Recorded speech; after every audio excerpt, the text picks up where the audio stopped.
Hai guys, welcome back to my YouTube channel. Kembali di YouTube Nia Channel. Oke guys, di sini aku akan jawab pertanyaan dari Kak Nur Aini ya di part 25 ya tentang BPJS Kesehatan atau KIS ya, PBI, pemberi bantuan iuran ya dari pemerintah. Nah, di sini dia menanyakan, Kak mau tanya, kalau udah terlanjur daftar BPJS Mandiri tapi belum bayar iuran pertama, mau pindah ke BPJS dari pemerintah gimana caranya? Nah, di sini for your information ya. Karena kalau misalnya sudah terdaftar itu untuk pindah ke BPJS yang pemerintah karena belum punya itu belum bisa ya. Jadi pastiin itu harus bayar dulu yang versi yang mandiri karena sudah terdaftar. Jadi nggak mungkin karena BPJS itu cuma satu golongan ya. Kalau udah punya mandiri ya udah punya mandiri aja. Kecuali kalau kalian punya BPJS yang dari pemerintah, kalian bisa nonaktifkan BPJS yang mandiri ya. Jadi for your information ya, BPJS itu ada ketiga kategori. BPJS yang gratis itu yang PBI, pemberi bantuan iuran dari pemerintah atau KIS ya. Itu iurannya dibayarkan setiap bulannya oleh pemerintah ya. Nah, kalau misalnya BPJS Mandiri itu iurannya BPJS perorangan ya. Jadi harus dibayarkan setiap bulannya sesuai sama kelas tipe apa gitu, beberapa nominal yang ditentukan ya dari BPJS-nya. Tapi kalau BPJS perusahaan itu BPJS yang dibayarkan setiap bulannya. Ada kategori kelas 1, 2, kelas 3 ya. Itu dibayarkan sama perusahaan gitu. Jadi saran aku kalau memang udah punya BPJS Mandiri karena terdatanya itu udah terdaftar dari BPJS Mandiri harus dilunaskan dulu. Gitu harus dibayarkan dulu gitu. Apalagi kalau baru mulai. Kalau baru mulai itu yang pasti udah terdaftar. Jadi pasti ansuran pertamanya tetap ada guys.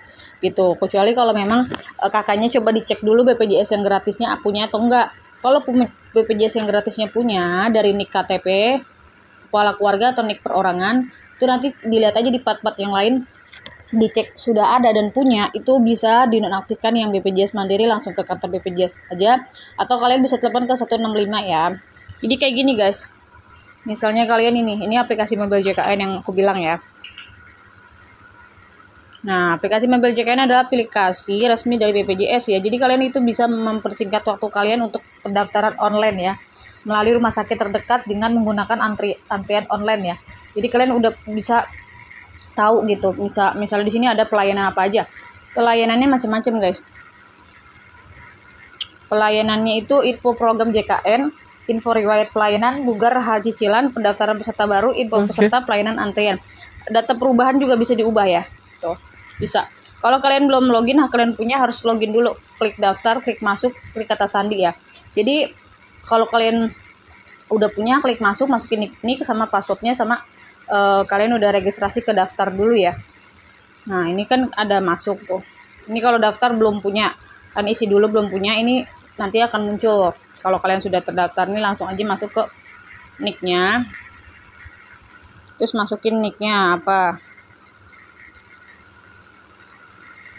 Terus kode captcha-nya apa. Ini kalian harus masukin ya, karena passwordnya itu ada 8 karakter.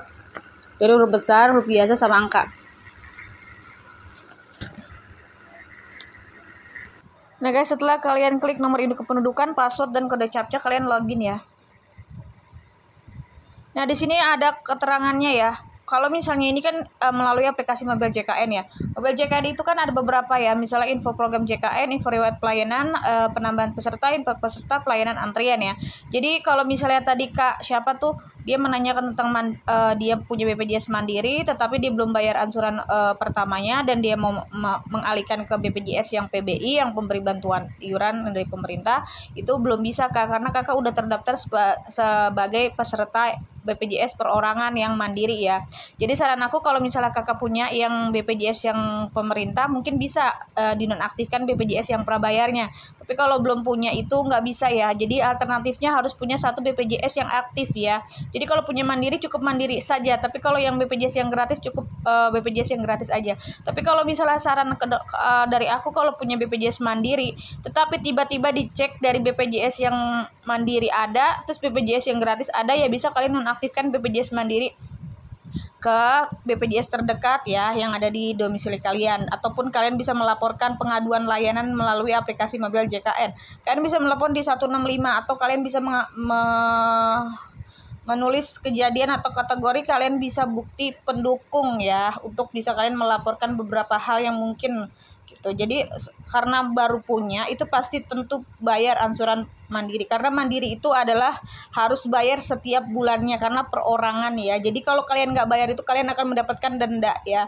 Kalau misalnya kalian nih kalian nggak bayar BPJS itu akan terus berjalan sebelum BPJS itu dinonaktifkan. Jadi BPJS mandiri itu akan terus berjalan angsuran setiap bulannya. Jadi jangan sampai kalian nggak bayar dan kalian mengabaikan. Nah, angsurannya itu akan terus berjalan kecuali kalau kalian sudah menonaktifkan, guys. Oke guys, semoga apa yang aku sampaikan bermanfaat untuk kalian. See you, bye.